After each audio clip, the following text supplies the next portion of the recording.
Today I'm going to talk about an idea that's been around in some form for a long time, but has been getting a lot of recognition more recently. It's called a talent stack, and the basic idea is that instead of trying to become an expert at one particular thing, you should instead learn a number of skills which can be used together to give you a unique combination of abilities. This idea, as well as the term talent stack, were both popularized by Scott Adams, the creator of the comic strip Dilbert. For those unfamiliar with Adams' work, this is what it looks like. No one could say he creates visually impressive comics, and yet Dilbert has been one of the most successful comic strips around. Syndicated in over 2,000 newspapers worldwide for many years, it's natural to wonder, how is this possible? The conventional wisdom is that a cartoonist's success is determined by his drawing ability. When that's not the case, you need to think of another explanation. Scott says that the comic worked out well for him because not many people are good enough at both drawing and writing to produce a comic strip. He said that his overall skill set is as follows: poor art skills, mediocre business skills, good but not great writing talent, an early knowledge of the internet, and a good sense of humour. There isn't a single individual world-class talent, but instead a lot of skills that are good enough. And good enough is what's really important here. Being good enough at this particular combination of things made him capable of doing something very few other people in the world have managed, and allowed him to succeed where the conventional wisdom said he would fail. Scott's most extensive discussions of talent stacks have focused on someone else conventional wisdom was sure would fail: President Trump. Let's think a bit about his talent stack, focusing particularly on the skills relevant to winning the presidency. First, public speaking, and at this he has to be considered very good. Maybe not one of the greatest speakers of all time, and less polished than some of the people who spent their lives in politics, but anyone who can draw crowds in the tens of thousands has to be pretty good at this.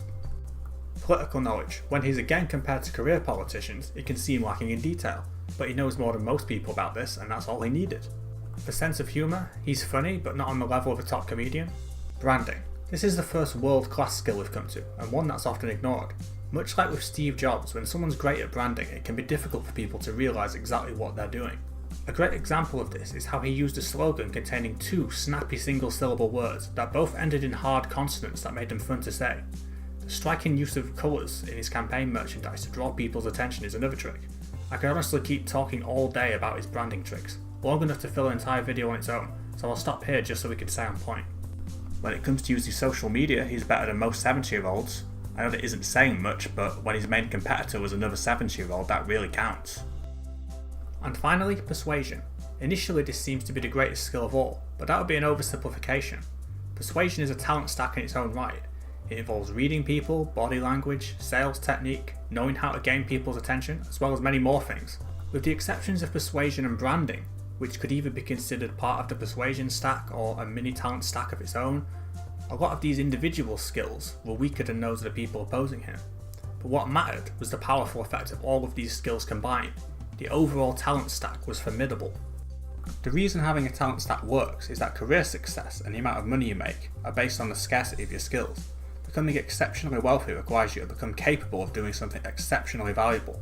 You have to be rare, and it's much more likely that you can develop a rare combination of abilities than a rare individual ability. If you're going to focus on a single thing, then to be a massive success you have to be world class.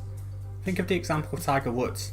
He became interested in golf at 6 months old and went on to dominate the game to such an extent that the tour organisers started changing the courses, lengthening them to tiger-proof them by removing the advantage of his long drives. And it still did nothing. He adapted his game and kept winning anyway. As inspiring as life stories like this can be, it should be obvious that we can't all do that. To succeed with one talent, you need to be close to being the best in the world. The competitiveness of careers involving individual talent comes from them usually being zero-sum games. Only one person or team can win an athletic competition, and for every winner there has to be a large number of losers. It's the same in other well-established fields, where only one company can have the most market share, and only a tiny fraction of the people working at that company can get the reward of that. For the people who focus on a single ability, the reward structure is a pyramid. Every one of us really wants to believe we'll be the ones at the top, getting most of the money and recognition, but statistically we're far more likely to end up in the base, and being in the base really sucks. If you have anything close to a world-class talent and can get to the top of that pyramid, you probably already know it. For everyone else, it makes sense to use multiple average, good or great abilities to dominate a niche so narrow you don't face any real competition in it, so you can be the best in the world by default. Developing a unique combination of skills will mean you have a monopoly in the business of being you, which is exactly what you need to eventually start seeing monopoly level profits. Another important advantage of this life strategy is that by learning about a broader range of interests, you'll start to see connections between ideas where you didn't expect to, and gain more unique insights. In this way, the ideas work together synergistically to be greater than the sum of their parts.